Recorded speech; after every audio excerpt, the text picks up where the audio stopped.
Graças a Deus pelo privilégio de estarmos juntos e podermos celebrar ao Senhor nesta manhã de domingo, com esse propósito que o Senhor tem colocado em nosso coração, no coração da vida da igreja, e que seja mais um momento nobre aos pés do Senhor Jesus. Você diz amém? Amém. Graças a Deus. Que privilégio, Senhor, nós temos de nos achegar ao Senhor. Obrigado pelo entendimento, pela compreensão do Teu propósito para com a nossa vida. Há ainda, Senhor, muitas coisas que nós precisamos compreender e entender e praticar. Mas este é um momento separado, específico, exclusivo, para estarmos diante do Senhor. Muito obrigado pelo privilégio de crer, de acreditar que sim, o Senhor tem um propósito para com a nossa vida que é muito maior do que qualquer pensamento que possamos ter. Qualquer estimativa que tenhamos da nossa vida é muito fraca diante de um conhecimento tão assertivo do Senhor acerca de nós. Nós entendemos um pouquinho, pensando nisso, o que o salmista quis dizer quando ele disse que o conhecimento, a ciência do Senhor lhe era maravilhosíssima, quando ele começou a retratar a sua formação no ventre da sua mãe, até aquele dia que ele pôde declarar-se ao Senhor daquela forma. Venha o Espírito Santo ministrar sobre nós sempre, para que a gente tenha compreensão e entendimento, para sabermos valorizar a Tua presença e as coisas que o Senhor tem colocado à nossa disposição. Não nos permita passar pelas coisas do Senhor ou ver as coisas do Senhor passando e não nos servirmos das oportunidades que o Senhor tem nos dado. Muito obrigado, Senhor. Desvenda os nossos olhos, abre os nossos ouvidos, Senhor, fertiliza o nosso entendimento e dá-nos, Senhor Deus, condições e compreensão para nos submetermos ao Senhor em tudo na nossa vida. Obrigado por cada detalhe da nossa vida, aquelas coisas que nós temos compreensão e as que não temos, as que entendemos e as que não entendemos. Obrigado, Senhor, pelas Escrituras que nos ensinam tanto e nos instruem como nós devemos proceder em toda a nossa vida, em todos os detalhes. Obrigado por cada irmão, por cada irmã que já está aqui, pelos demais que estão a caminho desta escola de cura, e que o Teu Espírito mostre para mim, na minha vida, aquilo que eu preciso. De igual forma, cada pessoa que aqui está.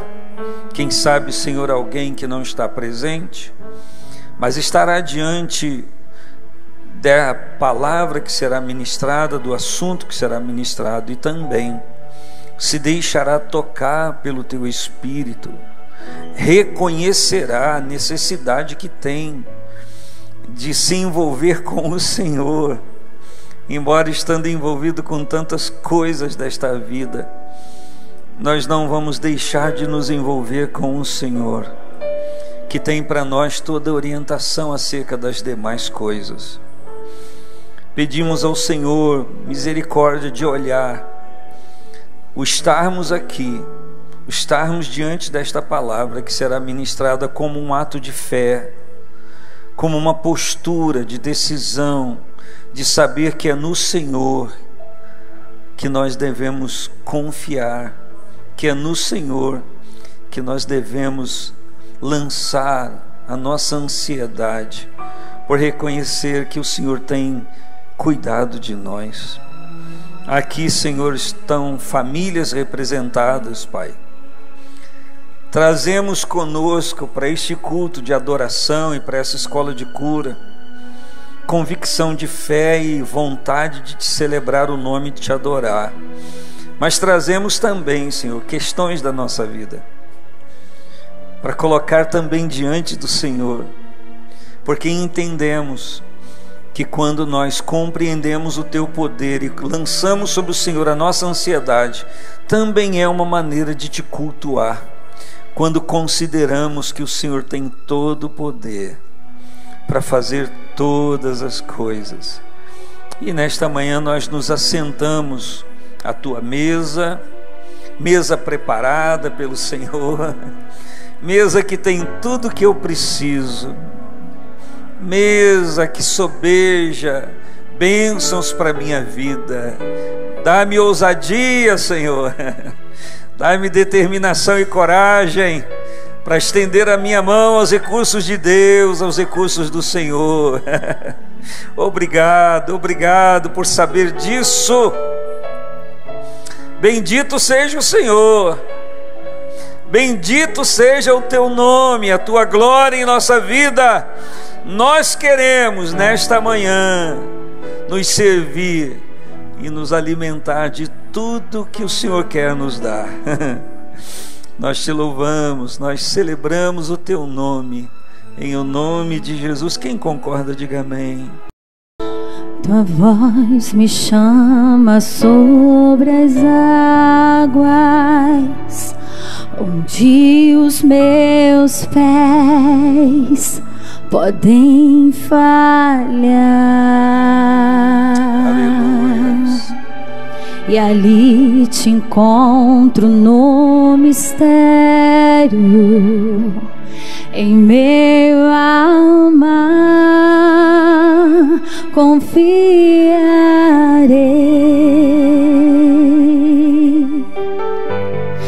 Ao Teu nome clamarei,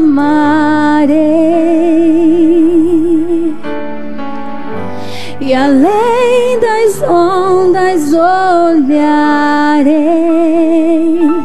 Se o mar crescer, somente em Ti descansarei, pois eu sou Teu,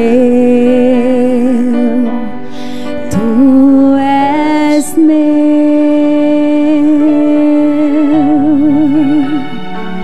Tu és meu Senhor.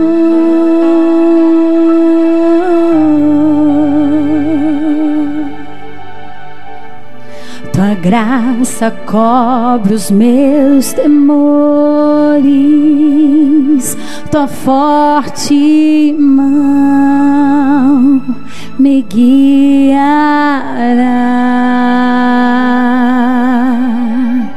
Se estou cercado pelo medo, Tu és fiel, nunca vais falhar.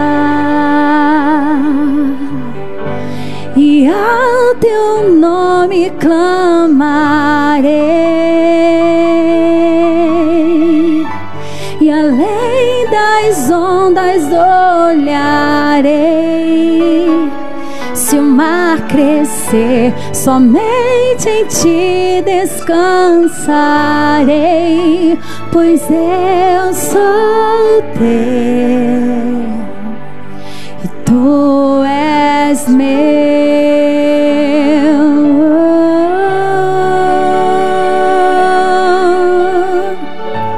Jesus,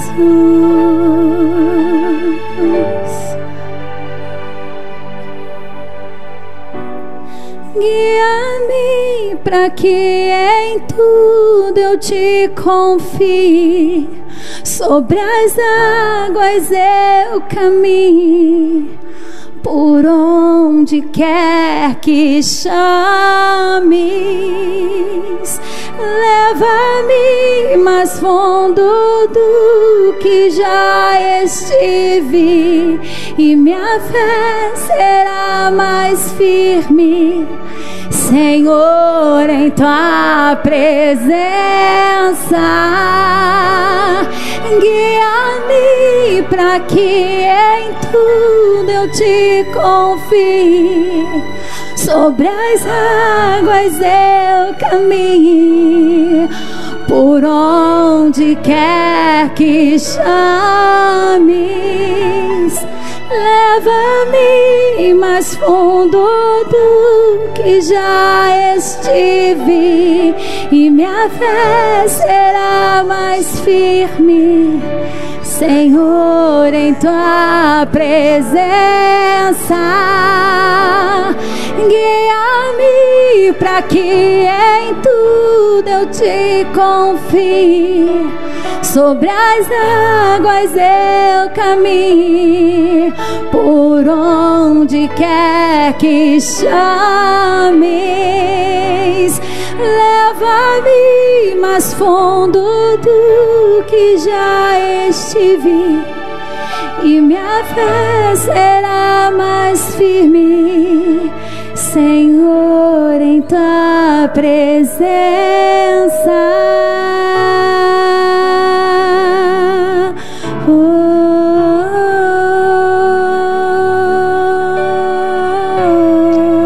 Amém, Senhor. Bendito seja o teu nome, Senhor. Mais uma vez neste momento, nós entregamos ao Senhor e colocamos diante do teu altar todas as questões da nossa vida, porque entendemos que no Senhor tudo será satisfeito e o nosso ser será completo, Pai. Obrigado, obrigado por esse momento de celebração, e obrigado, Senhor, pela vida de cada pessoa que está aqui, sendo cuidada, tratada pelo Senhor, mas também, Senhor, podendo pegar, Senhor, coisas diante do teu altar para levar a outras pessoas que também precisam se achegar ao teu altar e igualmente serem satisfeitas no Senhor, em nome de Jesus. Quem diz amém? Amém. Então, antes de sentar, cumprimente 2 ou 3 pessoas que não vieram com você, Juninho não veio comigo. Pastor Juninho, Rani não veio comigo. Pai do Senhor Jesus, Deus abençoe. Amém. Aí, acordos que aprisionam, decisões que libertam. Pois bem, a gente esteve diante dessa ministração. Acordos que aprisionam, o que liberta? Decisões. Será que a gente tomou decisões que libertam a partir da ministração dessa palavra, ou será que a gente ficou patinando? O que você fez? Então a gente entendeu que há acordos que aprisionam. Os acordos que aprisionam, você vai tornar a fazer? Eu estou perguntando, os acordos que aprisionam, você vai tornar a fazer? Não, porque aí seria uma insensatez. Eu não posso dizer burrice, porque é uma palavra ofensiva, mas eu ia dizer uma ignorância, uma decisão imprópria. Então, você não está tomando decisões que te aprisionam, mas guardou aquelas prisõezinhas ou tomou decisões que libertam? Você precisa tomar decisões que libertam. É você que precisa resolver isso em nome de Jesus. Quem entendeu? Nosso personagem do mês é Isaac. Abra sua Bíblia em Gênesis 24.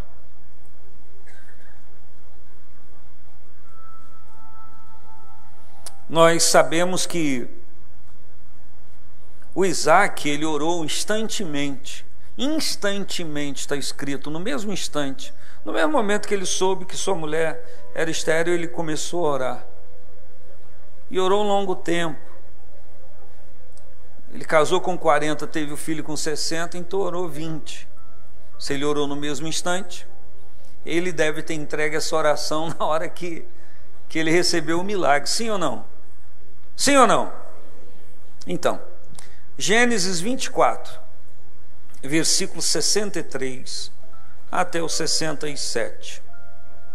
Quem achou? E saíra Isaac a orar no campo. Talvez a sua tradução seja meditar, mas é a mesma coisa. Se ele saiu para meditar na vida com certeza estava ali concebendo relacionamento com o Senhor também. E saíra Isaque a orar no campo sobre a tarde, e levantou os olhos e olhou, e eis que os camelos vinham. E Rebeca também levantou os olhos e viu a Isaque, e lançou-se do camelo e disse ao servo: Senhor, que alguém desligue esse alarme que está disparado. Foi o que ele disse. Não foi o que ele disse. Ele disse: quem é aquele varão que vem pelo caminho ao nosso encontro?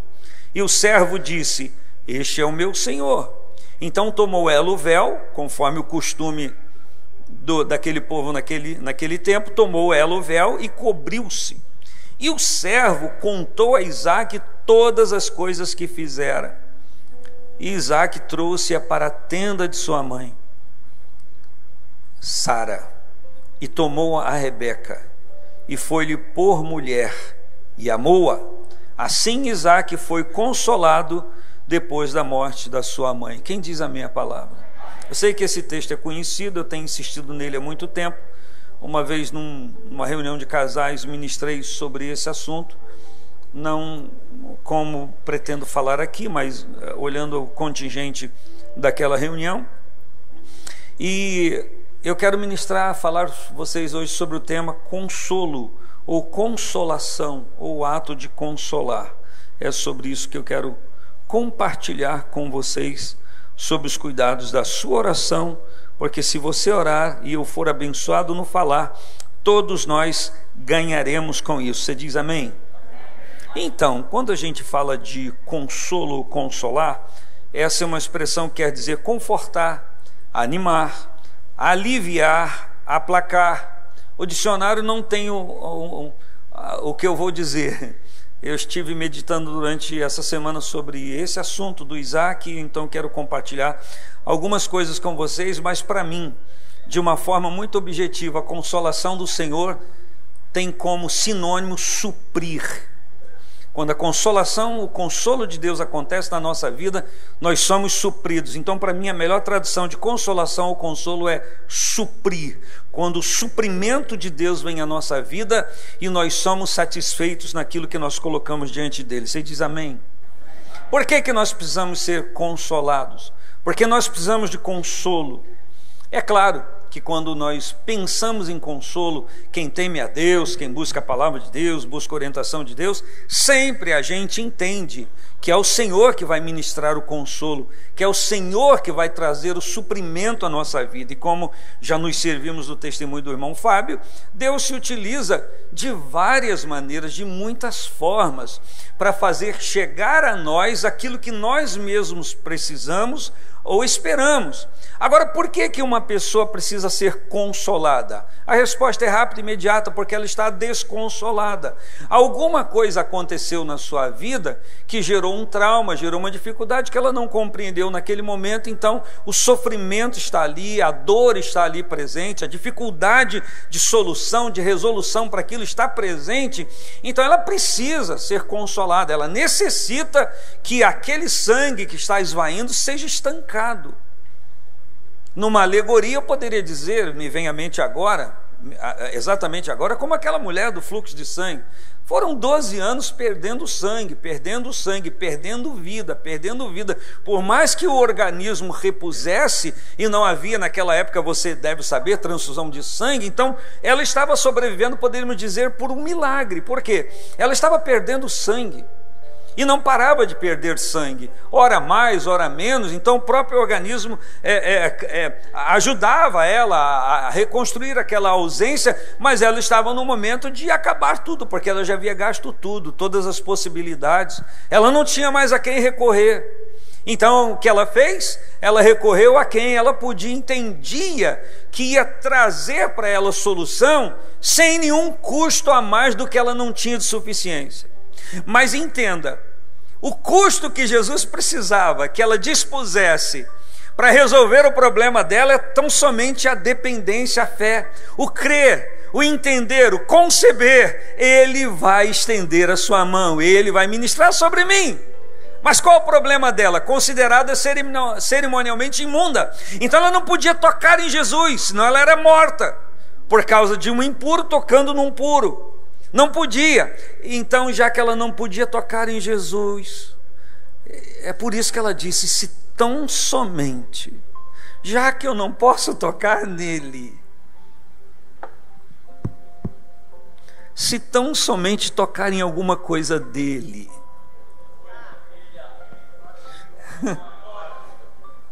eu vou ser curada. Gente, é muita fé. Porque dos que estão aqui, talvez você vislumbre um anjo descer, alguma coisa extraordinária acontecer, e agora. Mas a mulher disse: se eu tão somente tocar. Nem foi agarrar, era tocar um toque, um touch. Só um toque é bastante. Essa mulher se moveu não com dinheiro, ela se moveu em fé. E ela ousou. Se mova em fé e ouse, porque esta é uma manhã de cura do Senhor para a sua dor, para os seus traumas, para o seu desconsolo, para o seu desconforto. Mas é claro que para falar de consolo, a gente tem que lembrar da dor. A gente tem que lembrar do elemento causador da dor. A gente tem que trazer à memória aquilo que nos desconsolou, aquilo que nos desequilibrou, aquilo que nos estragou, aquilo que nos fez manquejar, aquilo que nos fez talvez ser uma tamargueira no deserto que não sente quando vem o bem. Enfim. Então nós precisamos lembrar dessas coisas para que a gente coloque tudo diante do Senhor. Você está aí ainda? Amém, amém. Então, é uma manhã em que o Espírito Santo quer trazer para nós a clareza dessas questões, bem nítidas dentro de nós, para igualmente deitar o remédio certo. Não basta ter o remédio na mão, precisa saber qual é o remédio certo, porque dar o remédio errado não vai adiantar nada, só vai agravar. Mas quando o profissional Jesus, que tem todo o remédio, nos coloca à disposição o certo e a gente pega, nós vamos ser curados. Gente, não há dúvida. Vira para a pessoa que está do seu lado e diga: não tem dúvida. E como eu disse, Deus se utiliza de muitas formas para nos curar, para nos tratar. O problema é que às vezes pessoas há que queiram nos consolar, mas não tem o poder para fazer isso. Se lembra quando Marta e Maria estão lá com já o irmão sepultado? A palavra diz que muita gente veio à sua casa, à casa delas, perdão, para consolá-las acerca da morte do seu irmão. O que elas podiam fazer? O que alguém podia fazer? A viúva que... Viúva já tinha perdido o marido, então viúva que estava levando o filho para sepultar. O que podiam fazer? Chorar junto? Nem se aproximar porque não tinha o que dizer? Deixa eu falar com você. Jesus não só se aproxima, não só está perto, mas ele tem o que dizer, ele tem o que falar. Na verdade, Jesus nunca esteve distante, nunca esteve ausente. E Jesus se aproxima da mulher e diz algo que poderia ser uma fala comum, mas ele fala com muita propriedade. Ele diz: não chores.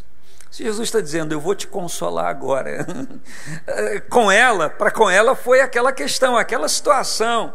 Eu quero dizer para você que nem sempre é da mesma forma, mas uma coisa é fato: o Senhor tem consolo para mim, tem consolo para você, tem consolação. Você pode dar glória ao nome do Senhor? A consolação de Deus não nos veta lembrar das dores, mas ela nos permite lembrar das dores e das dificuldades, mas sem sofrer, porque já veio a solução. E por que que não nos veta, não nos impede de lembrar? Para que a gente se lembre, glorifica o Senhor no altar dele, porque já tivemos solução, e o nome dele seja glorificado. Não esquecemos de uma coisa, sempre, todos os atos de Deus, a finalidade é para nos abençoar, sim, mas para que o nome dele seja glorificado. Diga para a pessoa que está do seu lado: é para que o nome dele seja glorificado. Existem algumas pessoas que às vezes querem proporcionar ou produzir consolação. Você já leu o livro de Jó? O que seus amigos vieram fazer com ele? Abre um pouquinho, rapidinho. Vamos aqui, antes de Salmo, no capítulo 2. Eu poderia falar sem abrir, mas eu gostaria de ler com você. No capítulo 2, versículos 11 ao 13. Eu quero falar de intenção, olha só. Se você não abriu, pelo menos anote. Ouvindo, pois, 3 amigos de Jó todo o mal que tinha vindo sobre ele, vieram cada um do seu lugar, o Elifaz, o Bildade e o Zofar, e consertaram, olha o que eles fizeram, consertaram juntamente, virem condoer-se dele, consolar. Até aí está tudo certo, meus irmãos. Até aí está tudo certo. Vieram até ele. Não tinha zap, não tinha mensagem, eles tinham que vir, eles vieram até ele, e eles vindo, eram amigos dele, se consertaram, eles se assentaram e se consertaram. Nós vamos juntamente estar com o nosso amigo. Eles planejaram isso, eles consertaram juntamente e vieram. O que eles vieram fazer? Condoer-se dele. Eles vieram sentir ou tentar sentir um pouco da dor dele, ou buscar compreender. Condoer, viver a dor junto. E a Bíblia diz que vieram condoer-se, condoendo-se, entender a sua dor e consolá-lo, estender para ele alguma coisa que, depois de entender a dor, consolá-lo. O problema da maioria de nós ou das pessoas é querer ajudar outras pessoas a consertar coisas sem sentir a dor delas. Quando eu tento ajudar alguém sem sentir a dor da pessoa, eu vou ser um curador bem distante da realidade de atingir aquilo que a pessoa precisa. Mas com Jesus é diferente. A Bíblia diz que Jesus olhava as pessoas e as via como ovelhas que não têm pastor ou não tinham pastor, e ele se apiedava delas, ele estendia misericórdia a elas. E olha que o estender da misericórdia de Jesus já era curador, já vinha solução. Quero dizer para você que esta misericórdia, essa bondade para resolver esse seu problema, que vai emergir enquanto eu falo, o Espírito Santo vai te lembrar de algumas coisas, já está diante de você. Eu não vou dizer que está dentro de você já, mas está diante de você, porque o recurso de Deus está chegando, ele já está aqui. Quem pode dar glória ao nome dele? Vamos lembrar do Salmo 24 de novo, perdão, Salmo 23, versículo 4. Ainda que eu andasse, eu não temeria mal, porque a tua vara e o teu cajado, oh glória a Deus. Levanta a mão e diga: Jesus, tu és o meu pastor, a tua vara e o teu cajado me consolam. Quem pode dar glória ao nome dele? Aleluia, bendito seja o nome do Senhor. E a gente conspira, não é? Por que ele me permitiu trilhar por esse caminho? Mas ele já disse, o salmista declara: ele está comigo. Mas Senhor, por que o Senhor está me permitindo viver isso? Rapaz, eu estou vivendo com você, eu estou me condoendo com você, eu estou sentindo o que você está sentindo. Ah, mas ele pode? Em carne diz a Bíblia que Jesus chorou lá junto ao sepulcro de Lázaro, ou quando estava na casa dele, vendo todo mundo chorar, ele moveu-se em si e Jesus chorou. Sabe o que isso significa? Que ele com certeza se condói, sente a dor junto, ou sabe o que nós estamos sentindo. É impossível que você sinta alguma coisa que Jesus não consiga entender o que você está sentindo. Aliás, a Bíblia até diz que aquele que em tudo foi tentado e viveu tudo que nós vivemos, pode igualmente socorrer aqueles que são tentados e igualmente provados. Então Jesus pode sim trazer solução para quem quiser e precisar hoje. Quem diz amém? E a palavra então diz que eles consertaram em consolá-lo. A trama era: nós vamos primeiro saber o que ele está vivendo, depois então a gente consola ele com aquilo que a gente tiver para consolar. E o texto diz, o versículo 12: levantando de longe os olhos, não o conhecendo, levantaram a voz e choraram. é ele, mas a gente não conhece, mas ele está desfigurado. E rasgando cada um seu manto, sobre a sua cabeça lançaram pó ao ar, que era a maneira como aquela época cultural deles mostrarem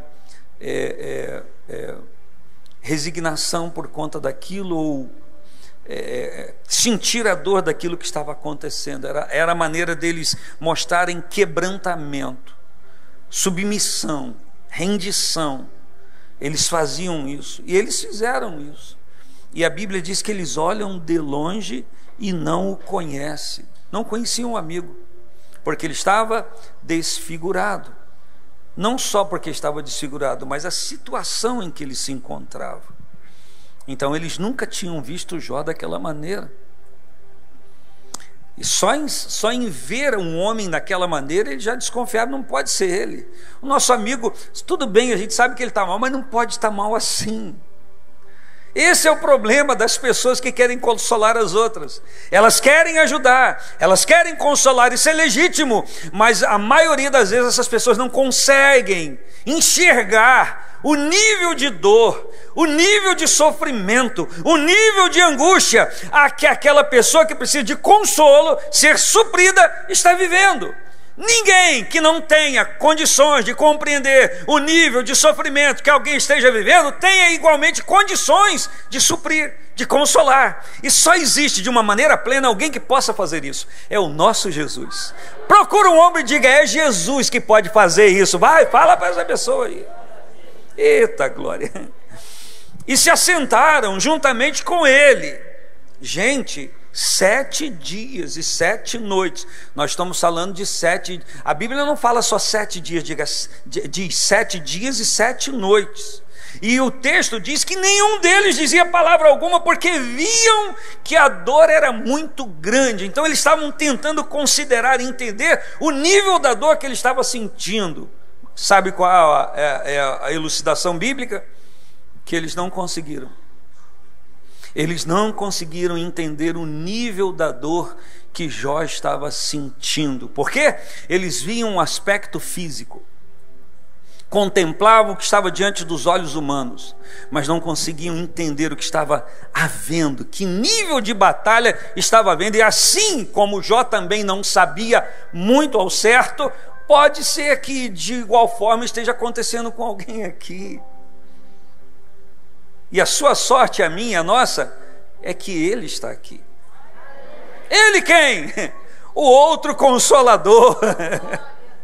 É necessário que eu vá para que o outro Consolador venha a vós. Jesus está falando do Espírito Santo. Disse que estaria conosco para sempre. Disse que estaria dentro de nós. Então não existe, é impossível que alguém aqui viva qualquer circunstância de vida ou assimile qualquer necessidade ou trauma sem que o Espírito Santo não tenha conhecimento. Vira para quem está perto de você e diga: ele, o Espírito, sabe tudo. Vai, diga: ele, o Espírito, sabe tudo. Esses camaradas, no capítulo 15 de Jó, versículo 11, não abra, só anote, diz assim: acaso as consolações de Deus te são pequenas? Eles falam isso para Jó. No versículo 16, capítulo 16, versículo 2, ele diz: todos vós, Jó diz para os seus amigos, todos vós sois consoladores molestos. Vocês estão me molestando, vocês estão tocando em dores, improváveis dores. Nem a dor vocês estão acertando, quanto menos a consolação. Se vocês estão errando a razão da minha dor, se vocês não compreendem o porquê eu estou vivendo isso, que remédio vocês têm para me dar? Mas era o afã deles. Por que estou dizendo isso? Porque é razoável vivermos problemas na vida e querermos acreditar, ou pelo menos pensar, que alguém perto de nós pode sentir o que nós estamos sentindo para nos dar o que nós precisamos. Eu não estou dizendo que isso seja em si um ato falho. Não. Ainda nessa semana eu estava com pessoas, mas nesses últimos dias, e a gente estava relembrando alguns momentos da igreja, do relacionamento da igreja. Gente, como é lindo o relacionamento da igreja. Quando há pessoas de coração puro, íntegras diante do Senhor, que o objetivo delas é sim ser instrumentos de Deus para consolação, como Paulo diz que nós consolamos os outros com a consolação que nós somos consolados. Está em 2 Coríntios, depois eu falo.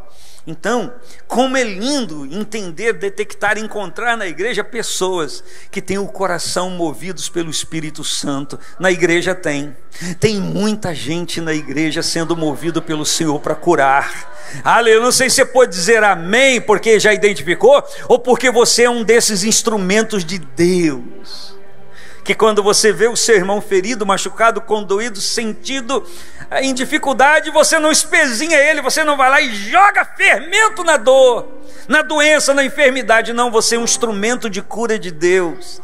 Aleluia, oh glória a Deus. Na igreja tem. Quando eu digo na igreja, eu não digo na igreja, da quinta igreja, em toda a igreja tem. Em todo lugar onde existe um punhado de gente celebrando ao Senhor, se grande ou se médio ou se pequeno, não importa. Existem instrumentos de Deus que Ele usa e que Ele ministra como interventores na dor de pessoas. Aleluia, você pode dar glória ao nome do Senhor? Lembra daquele homem, meu Deus, que é chamado de o bom samaritano? Ele tinha junto de si os primeiros socorros, ou os elementos para o primeiro socorro. Ele tinha vinho, vinagre com efeito esterilizante, ele tinha atadura, ele tinha coisas para estender os primeiros socorros. Talvez você se ache pequeno para ser usado por... pastor, você está ministrando o assunto. Fica calmo. Talvez você se ache pequeno para estender esse consolo divino à vida de alguém. Mas talvez essa seja a nossa realidade, ineficientes na plenitude. Eu acho que nós somos ineficientes na plenitude. Mas uma coisa a gente tem que ter.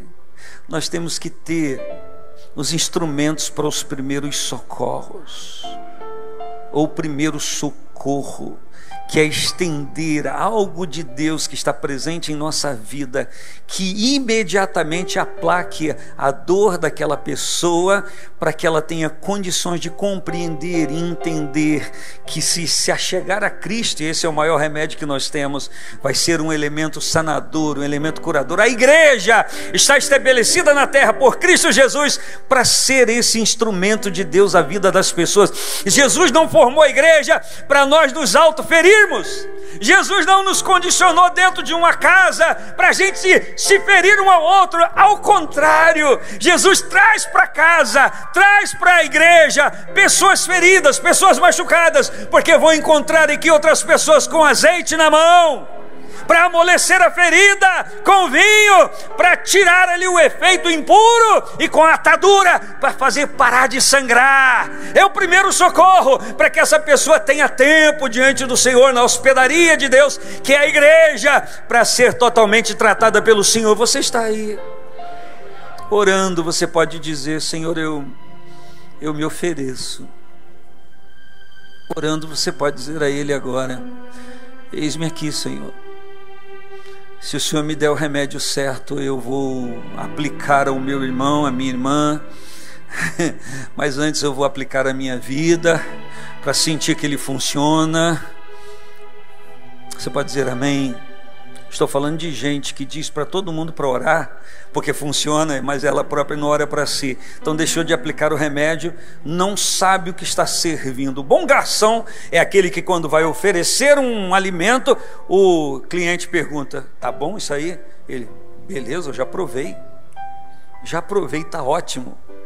Assim sou eu, assim é você, quando nós vamos oferecer os recursos divinos. Nosso olho brilha enquanto a gente oferece. Por quê? Porque a gente já provou e viu ali a bondade de Deus, os recursos de Deus explícitos, claros, transparentes na nossa vida. Você pode dizer amém a isso?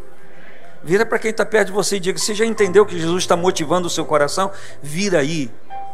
Por isso é uma escola de cura. Não só recebemos o tratamento, mas sermos ensinados como tratar pessoas também. Você está aí, você pode dizer amém. A gente encontra na Bíblia pessoas que se recusaram a consolar-se. Tal era a dor que estavam sentindo. O caso de Jacó, no capítulo 37, versículo 35, a Bíblia diz que juntaram todos os filhos e filhas e vieram consolá-lo, mas ele recusou ser consolado. E ele diz: com choro descerei ao meu filho lá à sepultura. E assim chorou seu pai. Chorou a perda de José, porque para ele José tinha morrido. Deixa eu me servir dessa palavra. Jacó chorou a perda de José, a sua morte sem ele ter morrido. Será que é o seu caso? Está chorando a perda de alguma coisa, a dor de alguma coisa sem ter acontecido? Só porque alguém te disse que aconteceu? Só porque alguém te disse que alguém disse ao teu respeito? Receba essa palavra revelada para o seu coração. Nem tudo aquilo que dizem para você é uma verdade ao seu respeito ou a respeito da sua vida. Nós vivemos o trauma da igreja que não cria na revelação do Espírito Santo e na comunicação do Espírito Santo, não cria em sonho, não cria em palavra revelada. E agora nós vivemos a crise que todo mundo sabe tudo, todo mundo é revelado de tudo e todo mundo tem palavra para dizer para todo mundo, mas a gente sabe que na verdade nem todo mundo tem as palavras de Deus para dizer. Encontra um povo ansioso, à beira de precipícios da vida, querendo solução imediata, sem ter custo, e aí viram reféns de propensos curadores, que nunca tiveram relacionamento com o Senhor. Eu disse, é uma frase bonita. Então, a igreja foi instituída pelo Senhor. Alguém já disse, uma comunidade terapêutica, um lugar de tratamento. A casa de Deus tem que ser vista assim por você. Ah, mas o senhor pastor não sabe quanto eu já sofri na igreja. Quem tem a mão direita? Levanta quem tem a mão direita. Quem tem? Repouse sobre a sua cabeça e diga: eu rejeito, repreendo, mando embora toda desconfiança da igreja que o Senhor constituiu. Eu declaro em nome de Jesus que o Espírito do Senhor está na igreja. Eu faço parte deste corpo e pelo seu poder e glória eu declaro que esse ajuntamento é para nossa saúde, é para nossa cura, é para nossa restauração. Quem pode levantar a mão e dizer glória a Deus? Procura um homem e diga: esse é o conceito bíblico da igreja. Vai, fala aí.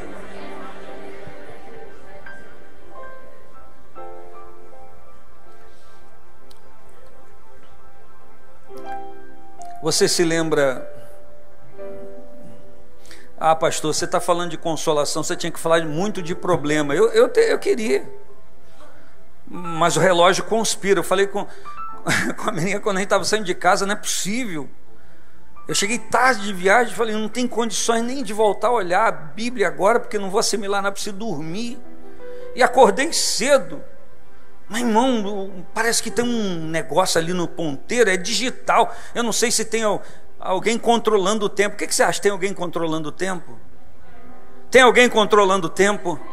Tem alguém controlando o tempo.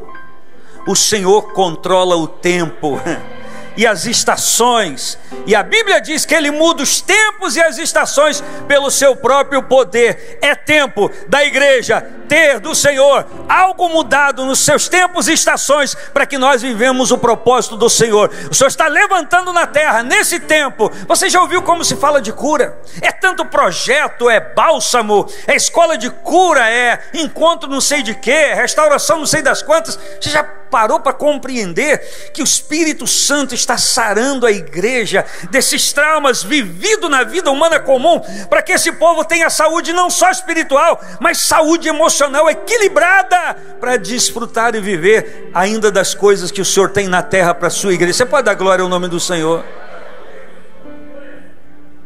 Amém. Você se lembra de Lucas 2,25? Eu já falo. Está lá o Simeão, ancião, tinha uma promessa: você não vai morrer sem que veja o Cristo de Deus. E a Bíblia diz que ele esperava a consolação de Israel. E quando ele pega o menino, quando José e Maria traz o menino para apresentar no templo, ele olha o menino, pega o menino e diz: Senhor, agora já pode despedir o teu servo em paz. Ele está falando dele, porque os meus olhos já viram a tua salvação.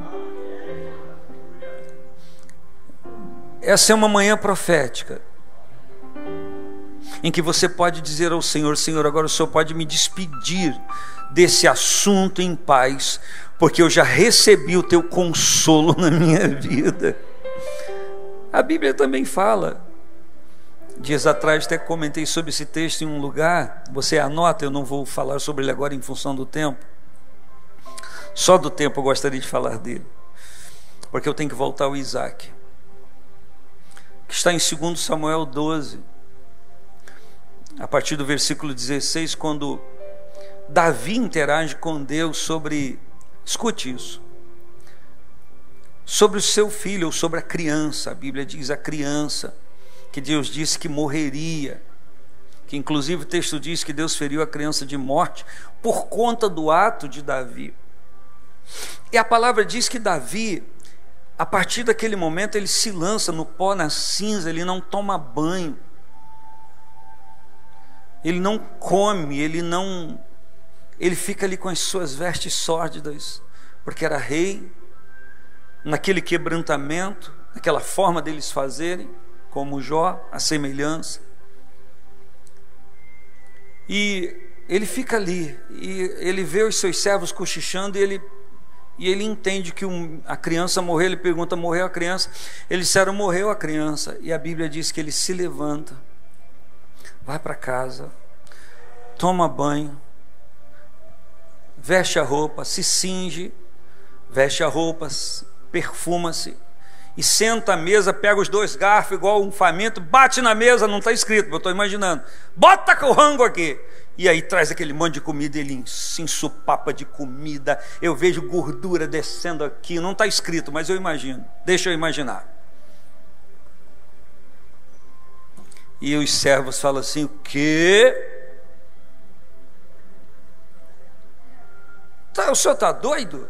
A criança está morta, você está comendo aí, se banqueteando. Ela falou: ué, o que eu posso fazer pela criança? Enquanto ela estava viva, eu jejuei, me assentei no pó, na cinza, não me banhei, orei ao Senhor, porque esperava, dizendo: quem sabe o Senhor se compadeça. Essa lição nos ensina a viver o luto das perdas de pessoas importantes em nossa vida, mas também da perda de coisas em nossa vida.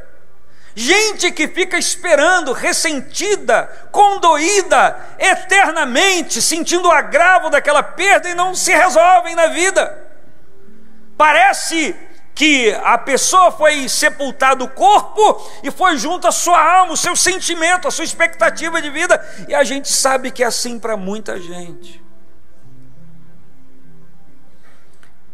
Davi então diz: enquanto havia possibilidade, eu cumpri tudo que é para se cumprir, eu fiz tudo, mas agora que é morta a criança,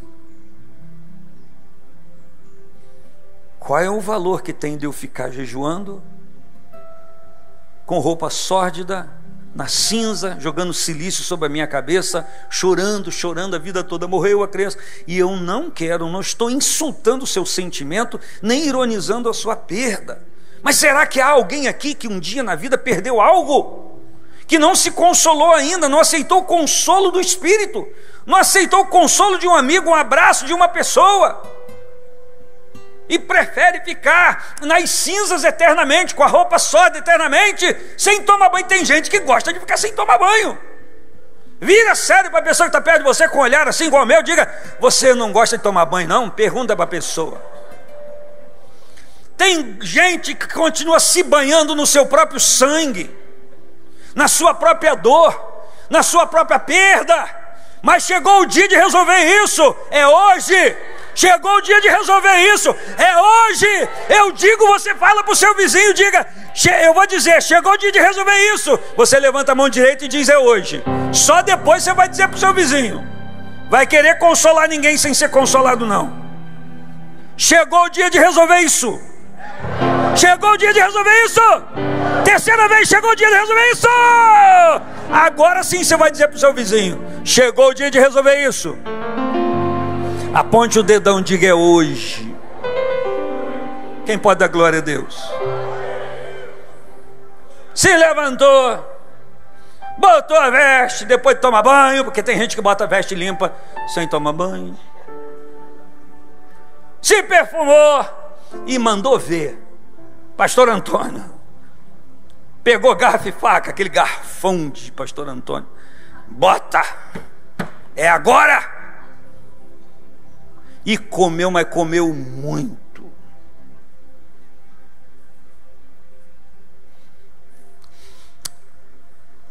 A medida da nossa aplicação ao Senhor e da nossa devoção e de busca pelas coisas de Deus não é a medida que Ele vai nos dar, porque a medida dele é transbordante. Por isso que eu digo que a gordura da carne deve ter rolado por aqui e caído por aqui, de maneira que ele teve que trocar de novo a veste. Não tinha escova de dente, pessoal. Em nome de Jesus, põe a mão sobre o peito assim, as duas. Diga ao Espírito algumas coisas parecidas com o que eu vou dizer. Diga: Espírito Santo, eu quero ser preparado para viver a plenitude de vida que Jesus disse que trouxe, que estava trazendo. Eu vim para que tenham vida e a tenham com abundância. Diga isso ao Espírito. Diga: eu quero viver a vida abundante que o Senhor veio trazer.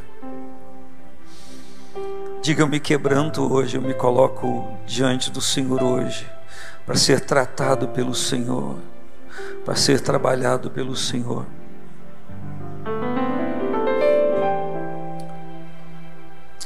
Diga amém e abra os seus olhos e volte para cá. Deixa eu falar de Isaac aqui, porque senão não termino isso. Qual foi o livro mesmo da Bíblia que eu li no início? Capítulo, versículo 63. Isaac saíra a orar no campo. Vamos conversar sobre Isaac? Quem era Isaac? Filho da promessa. Quem era Isaac? O filho de Abraão. Quem era Isaac?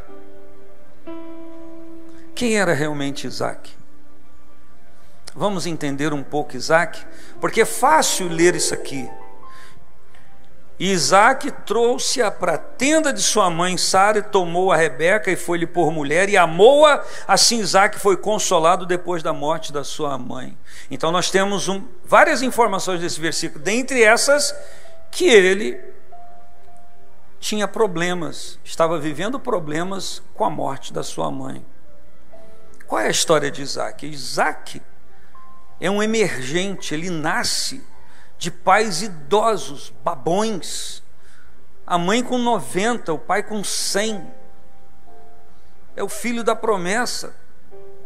Gente, isso é um milagre muito grande.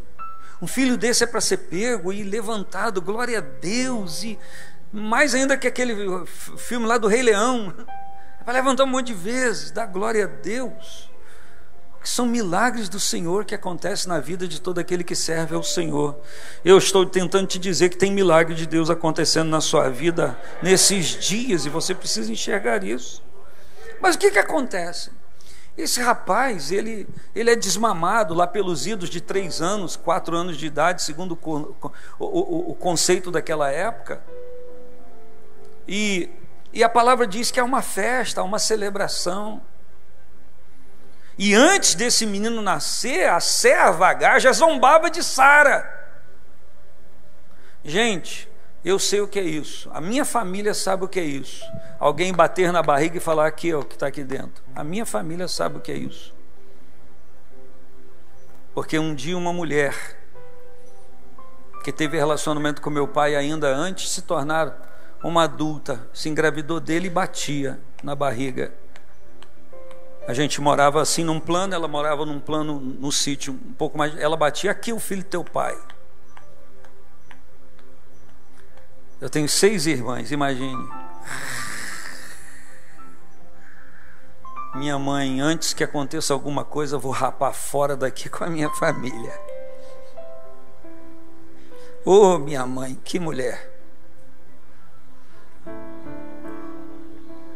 Se você abrir os seus olhos, Deus tem levantado pessoas perto de você para serem instrumentos de consolação para a sua vida.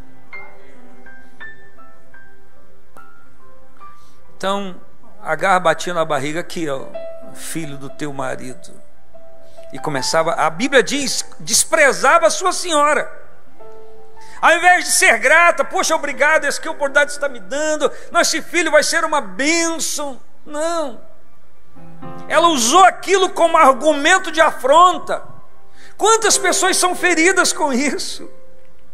Vive uma vida X e alguém da família apresenta alguma coisa, olha só o que eu tenho, olha só a minha vida, só para espezinhar, para agravar o sofrimento.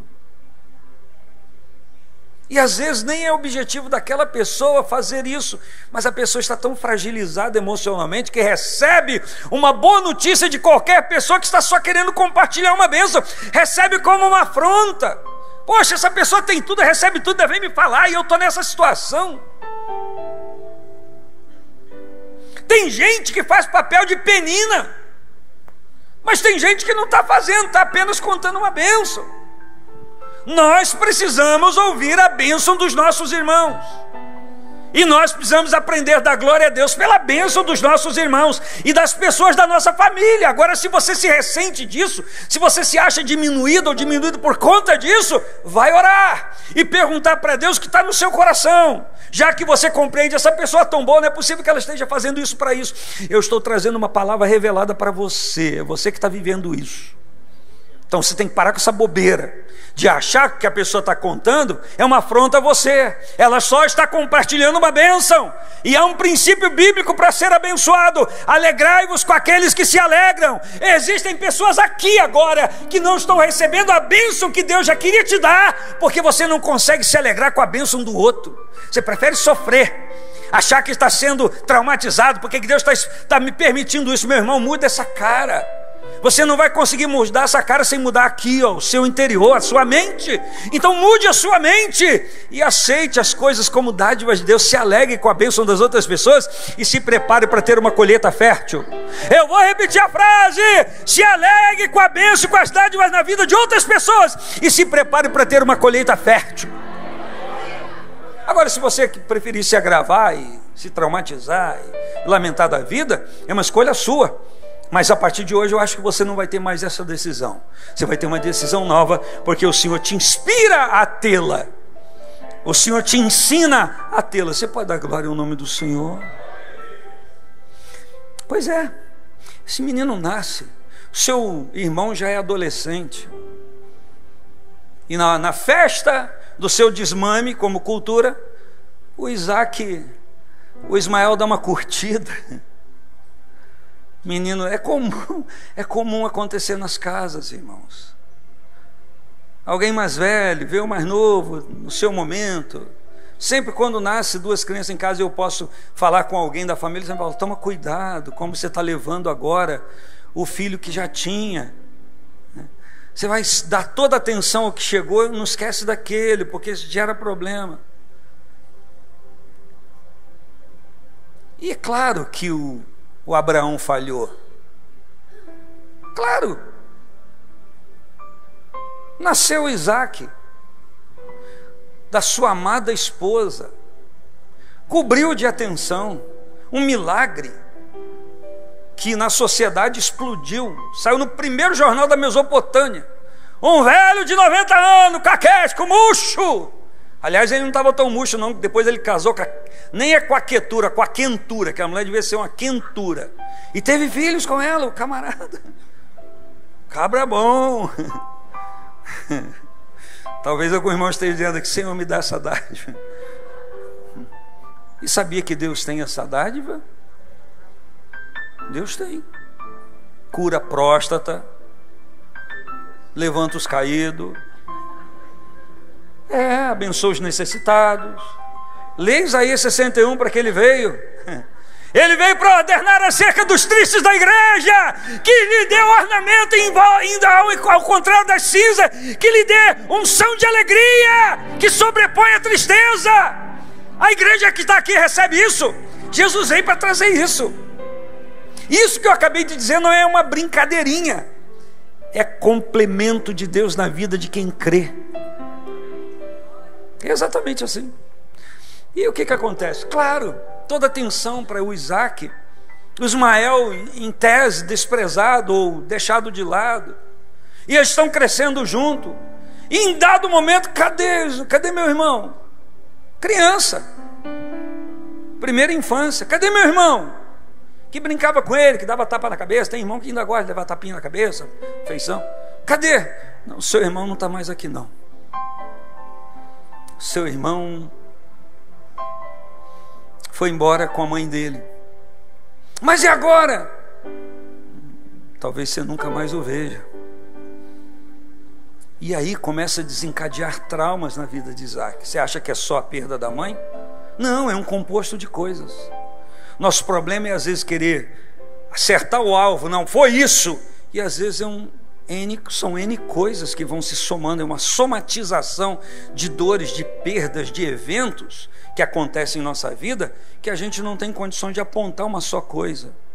Por isso que na clínica das pessoas, se não houver uma investigação e uma sabedoria, a pessoa nunca vai conseguir atingir. E para contar para as pessoas, para aquilo que é evidente, precisa recorrer, a pessoa vai fazer o laudo naquilo que ele entende que a pessoa está sentindo, que a pessoa conta.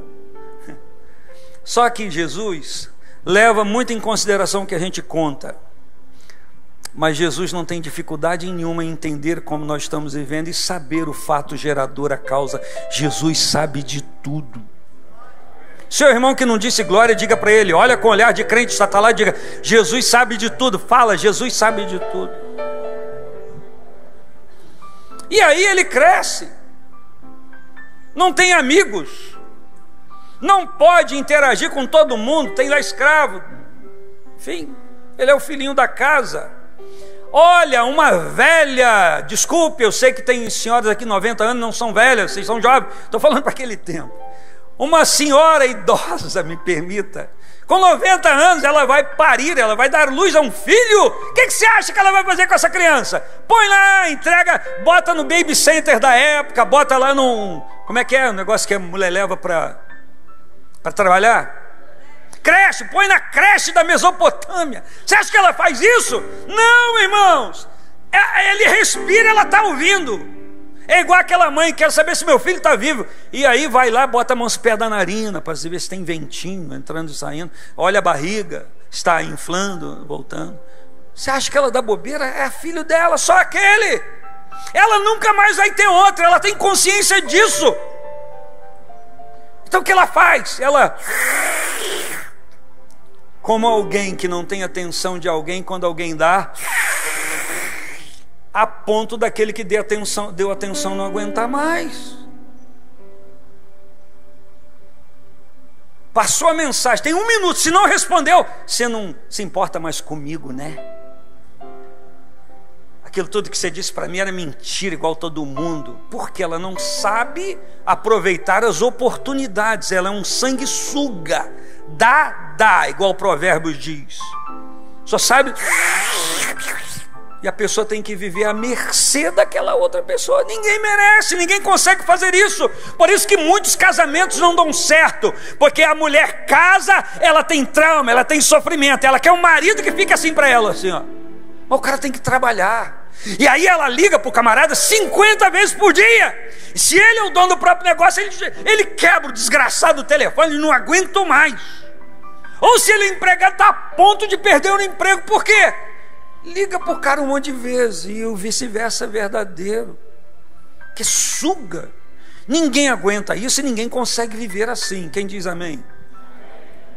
Se você consegue viver assim, vamos fazer aqui uma lista de irmãos esponja, porque eu tenho uns sugadores para te apresentar.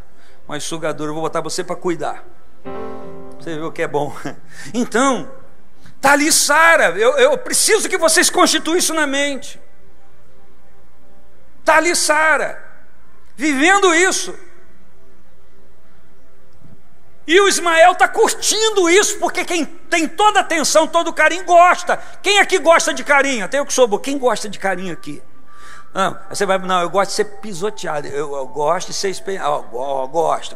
Quando pisa assim, olha só, aquela tabuinha com aquele prego para cima, quando eu piso, nossa, ai que prazer, entra prego.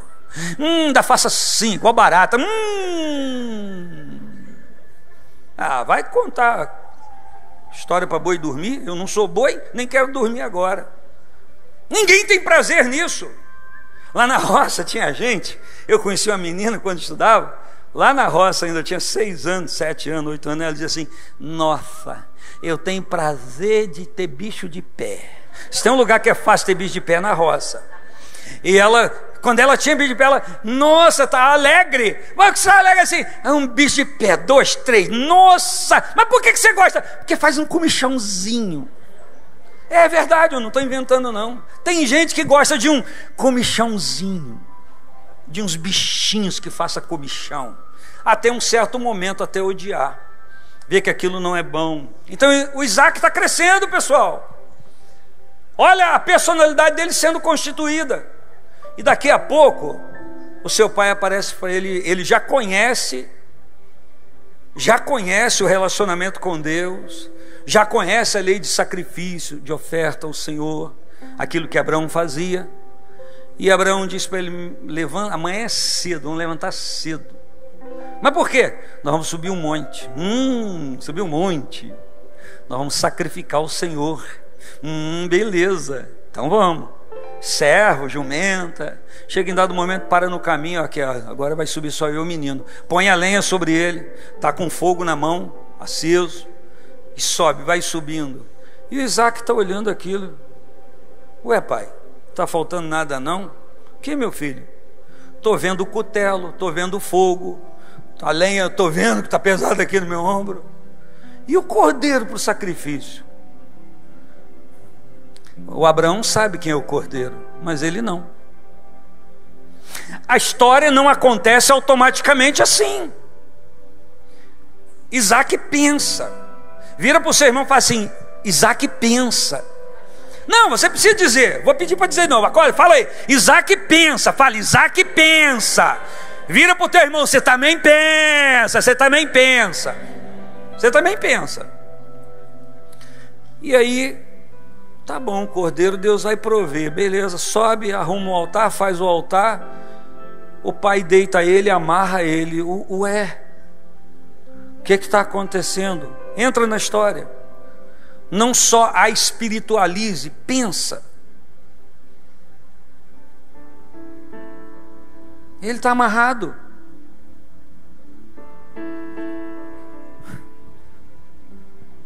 O pai tem um cutelo na mão. O pai vai matá-lo. Ele é o cordeiro. Só que ele foi sem saber. A mãe dele não sabia. Sara matava Abraão. Matava. Morra você e fica o menino, muito mais novo que você, seu velho murcho. Matava. Ele não conta nada. E aí ele está amarrado. E o cutelo está levantado. E não vem Abraão agora fechar os olhos para orar não, porque o de Isaac está bem aberto. Irmão, tem muita gente ferindo um monte de gente com o olho fechado, mas tem muita gente sendo ferida de olho aberto e vendo o que está acontecendo. Pastor Cícero, anota isso, bota no seu próximo livro, por favor. Ele está vendo tudo. Você acha que isso se volta só para uma esfera espiritual? Oh, que prazer, meu pai vai me matar. Você acha que é assim? É o pai que ele ama, é o pai que disse que cuidaria dele. Cadê mamãe? Cadê minha mãe? Se minha mãe tivesse aqui, ela não deixaria isso acontecer. Por isso meu pai não chamou ela. Tem um monte de homem tomando responsabilidade da família, envolvendo pessoas na casa, sem consultar a família, vice-versa, verdadeiro. Um monte de mulher comprometendo a família com coisas que era para ser conversado, para ser trazido junto. Não, eu já sei o que ela vai dizer, eu já sei o que ela pensa, eu já sei o que ele pensa. E aí toma decisão, só que a responsabilidade, a consequência recai sobre toda a família. Vira para a pessoa que está do seu lado e viu: você escutou? E talvez você esteja aqui porque alguém de responsabilidade da família fez algo, pai, a mãe, alguém de autoridade. Gente, vocês me dão mais 15 minutos hoje? Então vou parar, porque só 10% deu, nem o dízimo, 8%. Vocês me dão mais 15 minutos hoje? Obrigado, eu vou continuar, então vou usar 30. É brincadeira. Agora pensa, mamãe não está aqui, meu pai vai me matar. Eu não vou me ater à cultura que ofereciam crianças a Moloque, não vou me ater a isso. Mas estou falando da coisa emocional, do que ele está vivendo. Gente, isso é sério.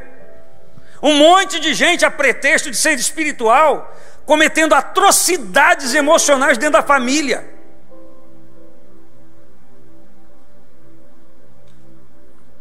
Aqui tem pessoas que são fruto e resultado de uma criação insana, a pretexto de agradar a Deus, amarrando a pessoa, tolhindo a pessoa a níveis os mais sórdidos possíveis, e a pessoa cresceu traumatizada de Deus, com Deus, porque o pai fazia aquilo.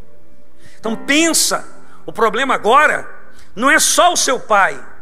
Que Deus é esse que me pede em sacrifício para o meu pai? Gente, eu não estou querendo forçar a barra, eu só estou pensando o que pode ter passado na mente dessa criança. E só Deus sabe o que passa na sua mente, ou o que passa em nossas mentes, na mente da nossa família, sob circunstâncias que a gente releva a níveis espirituais. Uma igreja que sabe da glória a Deus, um povo que sabe falar em línguas, um povo que crê na redenção, um povo que é consolado com 1 Tessalonicenses 4, consolai-vos com estas palavras, de morar eternamente com o Senhor, mas um povo doente da alma, que não consegue viver a plenitude de vida que Jesus disse que estava trazendo. Gente amargurada, gente ferida, gente sangrando. Está indo para onde? Para o céu, mas olha só o rastro de sangue. A palavra que eu estou compartilhando é remédio. O agente é o Espírito Santo aqui. Ele sabe aonde colocar esse remédio. Eu não sei, mas o Espírito Santo sabe. Alguém aqui diz amém? Então procura o ombro, diz, ele sabe. Vai, fala, só falar isso. Acorda a pessoa, não deixa ela dormir não. E aí? Ele vai matar. Ele vai matar, mas ele vai matar. Pode estar saindo lágrimas no canto do olho, mas ele vai matar. O que importa para Isaac é eu vou ser morto. E agora ele fechou o olho, eu estou vendo lágrimas, mas ele está descendo o cutelo. Na hora que ele vai descer o cutelo, o anjo brada. Ele, Aí desceu, está tudo resolvido? Será que está? Isaac deve ter pensado assim, se o anjo não fala, eu estava morto. Literalmente. Meu pai ia me matar, a pretexto de culto a Deus. Estou falando, eu estou tentando deslocar o emocional do espiritual. Ele vai me matar num culto a Deus. E o que você acha? Ele esqueceu daquilo, nunca mais pensou naquilo. É o que você pensa, né? Pois é. Ele pode até ter evitado pensar naquilo, mas aquilo influenciou a vida dele. O que você acha quando ele chega em casa? Quem ele procura? Quem ele procura? A quem ele procura? A quem ele procura? E o que ele faz com a mãe? Só chora, chora, chora. Tentou me matar. O que você acha? Mãe, eu hoje sei que meu pai é crente. Não, quem sabe é Deus. Agora eu sei que temes a Deus. O Isaac não. Tentou me matar, ele ia me esquartejar, mãe. E Sara, totalmente espiritual, uma mulher de 90 e 100 e poucos anos, né? Glória a Deus, meu marido é crente. Você acha que isso ela falou? Olha o olhar de Sara para o Abraão. Não vou fazer aqui não. É aquele olhar que você faz às vezes para o seu marido, ou que você vê sua mulher fazendo. Aquele olhar assim que atravessa a parede, míssil da Coreia do Norte. Você acha que eles se falaram, voltou tudo numa boa? É o que você pensa. Mas não está escrito, então não está escrito, eu posso pensar com todo cuidado para não pecar. Mas você acha que foi normal assim? Pô, meu marido, tu é gente boa mesmo, tu foi lá para matar nosso filho. Pô, obrigado, você é tão temente a Deus. Você, nossa, que homem de valor você é. Você acha que foi assim?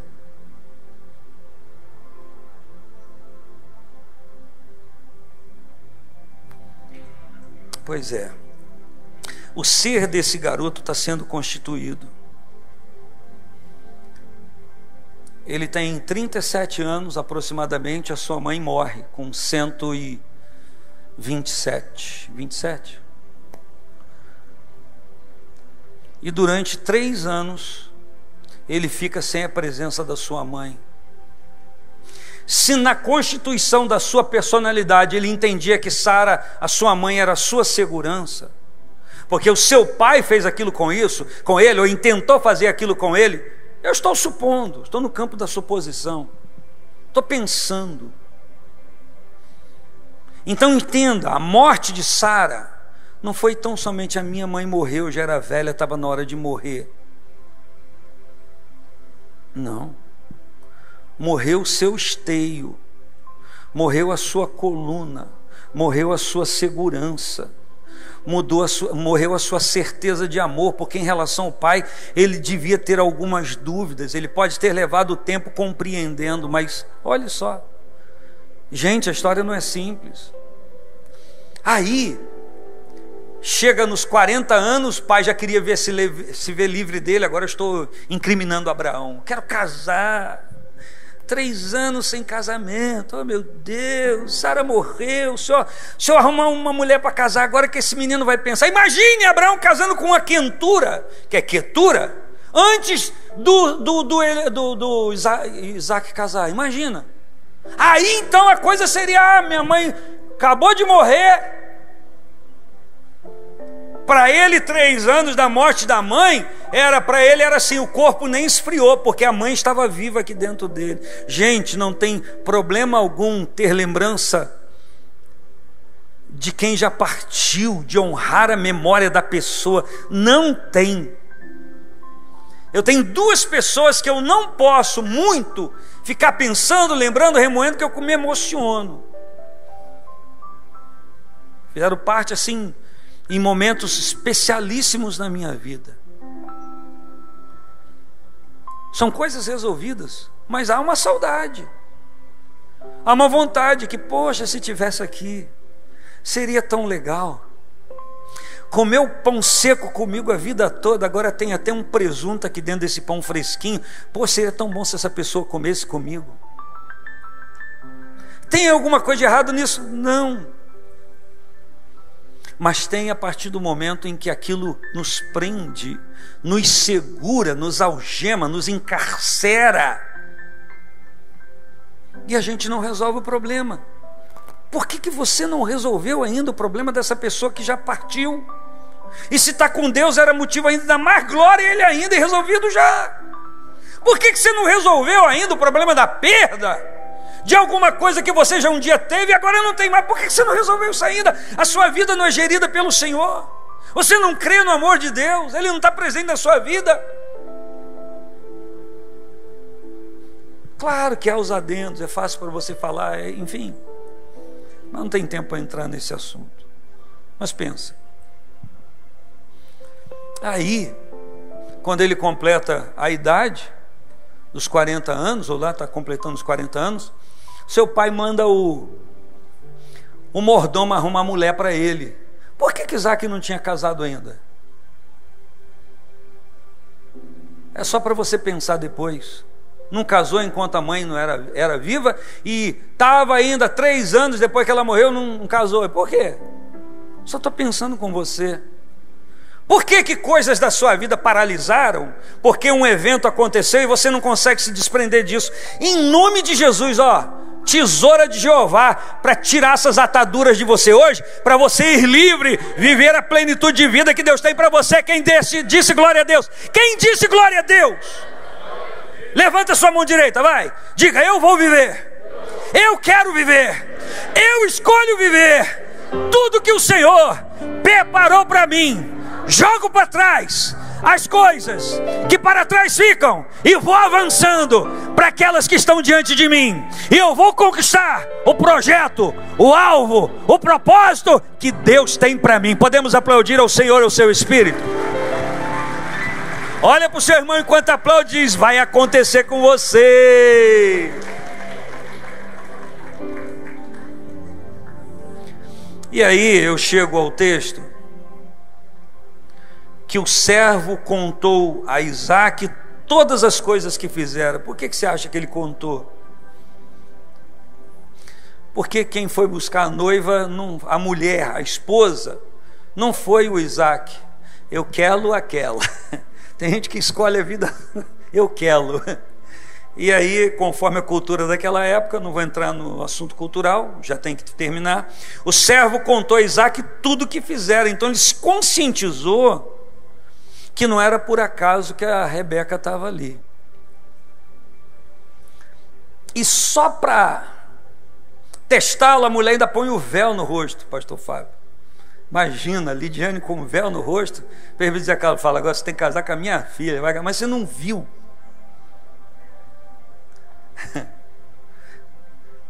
Graças a Deus, né? Até o próprio pastor Pereirinha depois descodificou, né? Nem vou entrar no assunto. Mas então, o Isaque trouxe-a para a tenda de sua mãe. Para a tenda de quem, pessoal? A tenda de Sara estava erguida até aquele tempo. Não põe a mão na tenda da minha mãe. Aqui não entra ninguém. Não mexa aqui. É da minha mãe. Mas a mãe tinha morrido. Segura aquilo que tu tem em casa guardado. Nessa roupa ninguém mexe, aqui ninguém põe.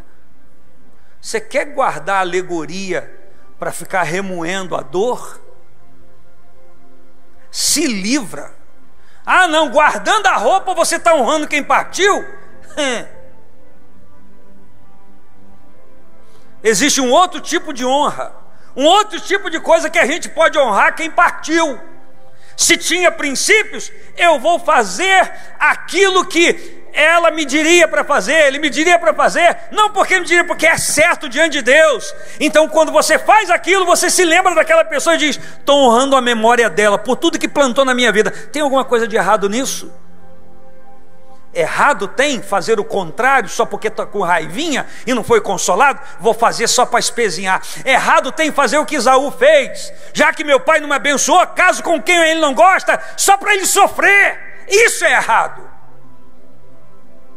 Agora ele traz a Rebeca para a tenda da sua mãe, pessoal, onde ninguém podia tocar, entrada privativa, ninguém entra, só minha mãe, só que ela não entrava mais. Não sei se ele passava por lá de vez em quando. Só que naquele dia, deixa eu fazer uma pergunta para você, não me responda, é para você pensar. Não me responda, por favor, para sua mulher não sentar a mão, ou para o seu marido também não sentar a mão. Amor de mãe, amor de esposa substitui amor de mãe? É para você, não é para você, não responda, pensa.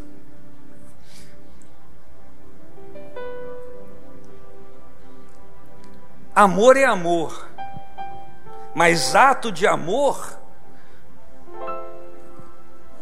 de uma mulher não substitui objetivamente o da mãe. Só que ele traz a Rebeca para dentro da tenda da sua mãe. Ele deixa a Rebeca entrar no campo de ação da sua mãe. Ele diz, com isso eu me abro hoje para viver uma outra vida que eu estou remoendo há muito tempo, desde que minha mãe morreu. Eu me abro hoje para outras oportunidades, eu me abro hoje para ser feliz. Eu não vou casar com essa mulher lembrando da minha mãe e fazê-la infeliz. Eu resolvo hoje essa situação. Para onde vocês vão? Para a tenda da minha mãe, porque hoje essa situação se resolve na minha vida. Quem pode dar glória a Deus por isso? Você vai lá, mas pastor, isso não tem... Como não? Eu não sei se alguém vai ouvir o que eu vou dizer e também não estou nem aí. Mas aqui tem gente que não está mais aqui, que me disse, pastor, eu estou ironizando você se você ver essa mensagem, estou ironizando. Pastor, não vou mais à igreja porque eu me lembro do meu pai, obreiro da igreja, e todas as vezes que eu vou à igreja eu me lembro dele e fico triste. Só que o pai era digno demais, um homem. Pensa num obreiro que você queria ter na igreja, na portaria. Pensa. E ela teve a capacidade de me dizer isso, mas eu não quis, naquele momento eu devia ter dito, mas eu respeitei. Falei, então, você não vai mais na casa da sua mãe, né? Sua mãe deve ter mudado a cama, trocado de casa, trocou tudo. Porque se na igreja onde o homem era honrado porque honrava, e todo mundo aqui, se eu falar o nome e lembra dele, vai ter uma saudosa memória de alegria daquele diácono, fala a verdade, que estava aqui por causa dele, não queria mais ficar aqui, fala a verdade. Não usurpe meu direito de ser inteligente. E a viúva também, eu estou ironizando.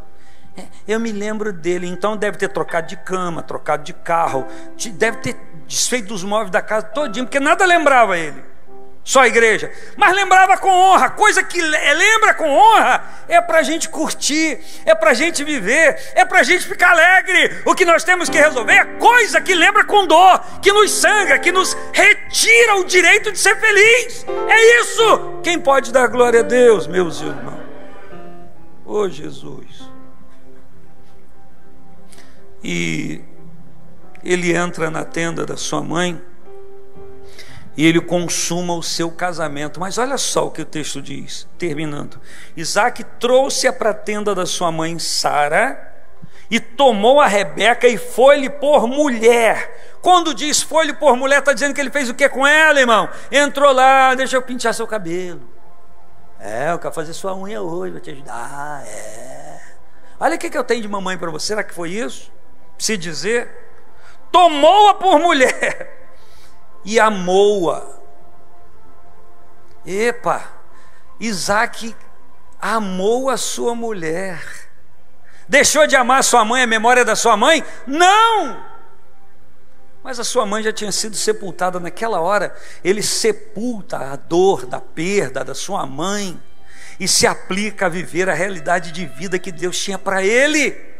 Já passou da hora de você sepultar o morto, sepultar o defunto, sepultar a perda, sepultar isso e viver o que Deus tem para você viver. Não, vou recuperar o que eu perdi. Para com essa bobeira, ninguém recupera o que perde. Perdeu. Você vai conquistar novas coisas no Senhor, porque Deus vai te ajudar. Você pode dizer amém a isso?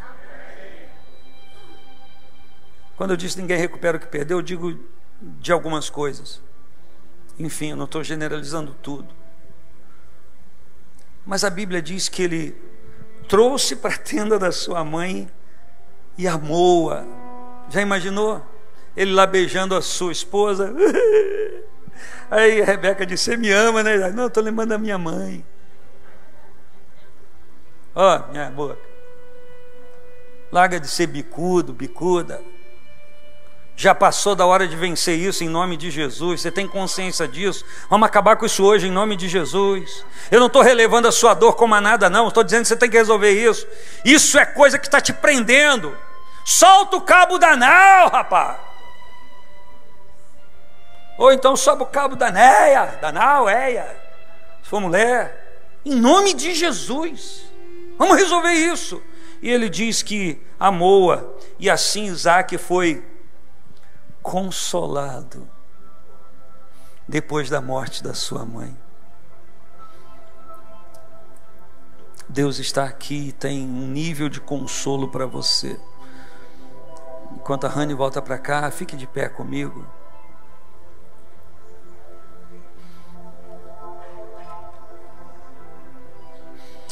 Nós vamos orar por pessoas que querem se colocar diante do Senhor, mas eu não estou te chamando ainda. Só quero ler. Não abra a Bíblia, só escute. Deuteronômio,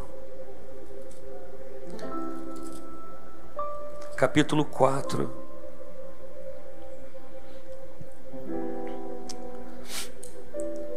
Versículo 5 ao 9. Escute. Vedes, aqui vos tenho ensinado estatutos e juízos, como me mandou o Senhor meu Deus, para que assim façais no meio da terra, qual ides a herdar. Guardai-vos, pois, de fazer Guardai-vos, pois, e fazei-os, porque esta será a vossa sabedoria, o vosso entendimento perante os olhos dos povos que ouvirão todos os estatutos e dirão: só este grande povo é gente sábia e inteligente. Porque que gente há tão grande, que tenha deuses tão chegados como o Senhor nosso Deus, todas as vezes que o chamamos? E que gente há tão grande, que tem estatutos e juízos tão justos, como toda esta lei que hoje vos ordeno?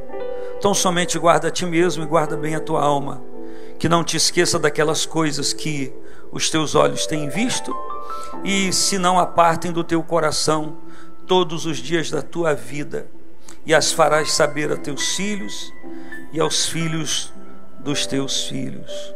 Alguém pode dizer amém? Gente, olha que cereja para o nosso bolo. Só escute, depois você lê em casa. Termino aqui para a gente orar. Tinha mais coisa. Salmo 77. Me escute. Clamei a Deus com a minha voz. A Deus levantei a minha voz e Ele inclinou para mim os ouvidos. No dia da minha angústia busquei ao Senhor. A minha mão se estendeu de noite, não cessava. A minha alma recusava ser consolada. Lembrava-me de Deus e me perturbava. Queixava-me e o meu espírito desfalecia. Pausa. Sustentaste os meus olhos vigilantes. Estou tão perturbado que não posso falar. Considerava os dias da antiguidade, os anos dos tempos passados. De noite chamei à lembrança o meu cântico. Meditei em meu coração e o meu espírito investigou. Investigando, ele diz: rejeitará o Senhor para sempre e não tornará a ser favorável? Cessou para sempre a sua benignidade? Acabou-se já a promessa que veio de geração em geração? Esqueceu-se Deus de ter misericórdia? Encerrou Ele as suas misericórdias na sua ira? Pausa. Eu disse: isto é enfermidade minha, é doença. E logo me lembrei dos anos da destra do Altíssimo. Lembrar-me-ei, pois, das obras do Senhor. Certamente que me lembrarei das tuas maravilhas da antiguidade. Meditarei também em todas as tuas obras e falarei dos teus feitos. O teu caminho, ó Deus, está no santuário. Que Deus é tão grande como o nosso Deus. Tu és o Deus que fazes maravilhas. Tu fizeste notória a tua força entre os povos. Com o teu braço remiste o teu povo, os filhos de Jacó e de José. Pausa. As águas te viram, ó Deus. As águas te viram e tremeram. Os abismos também se abalaram. Grossas nuvens se desfizeram em água. Os céus retumbaram. As tuas flechas correram de uma parte para outra, relâmpagos. A voz do teu trovão repercutiu-se nos ares. Os relâmpagos alumiaram o mundo e a terra se abalou e tremeu. Pelo mar foi teu caminho e tuas veredas pelas grandes águas, e as tuas pegadas não se conheceram. Guiaste o teu povo como a um rebanho pela mão de Moisés e de Arão. Estenda a sua mão. Você vai orar e dizer para Deus se você aceita ser cuidado por Ele ou não. Faça a sua oração. Diga para Deus: Deus, eu aceito ser cuidado pelo Senhor. Ou então diga: eu não quero ser cuidado pelo Senhor. Decida. Vai orando, vai falando com Deus. Você aceita ser cuidado por Deus? Você recebe hoje o consolo de Deus na sua vida? Você recebe hoje o suprimento de Deus na sua vida? O suprimento de Deus, que é o seu consolo, vai te deixar o inteira e sem faltar coisa alguma. Então eu não vou desejar as outras coisas. Não é isso que eu estou dizendo. Tendo ou não tendo, você vai se sentir inteiro, inteira, porque o Senhor consolou o seu coração, consolou a sua alma. Aleluias. Diga para o Senhor se você recebe o consolo dEle. Seguro estou nos braços daquele que nunca me deixou.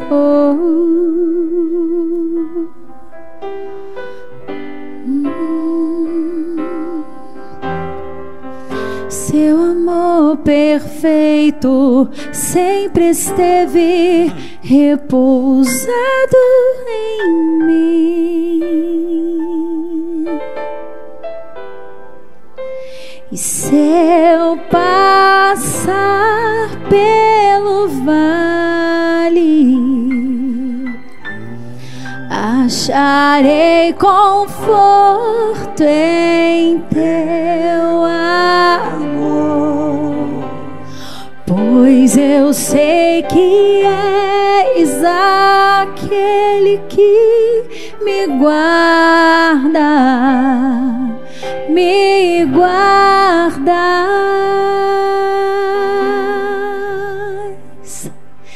Em teus braços é o meu descanso. Em teus braços é o meu descanso. Em teus braços é o meu descanso.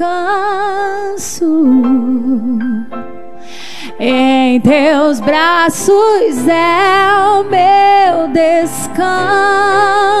Diga para Ele: Senhor, é em teus braços que é o meu descanso, meu consolo. Seguro estou nos braços daquele que nunca me deixou.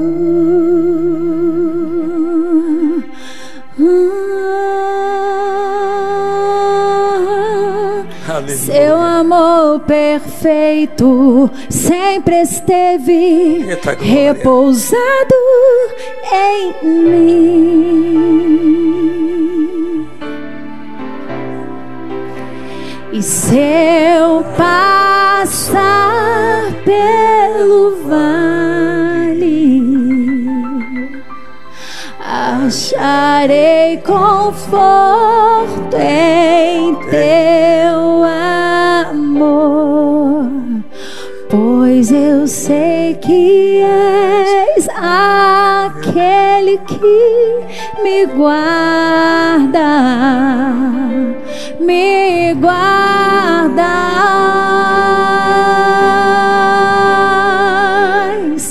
Em teus braços é o meu descanso. Em teus braços é o meu descanso. Eu tenho um convite a fazer a você. Em teus braços essa canção vai ser continuada a ser colocada diante do altar de Deus. Mas você que quer colocar algo diante do Senhor agora, venha às cadeiras da frente, por favor, saia do seu lugar. E os ministrantes se preparem aqui à frente, por favor.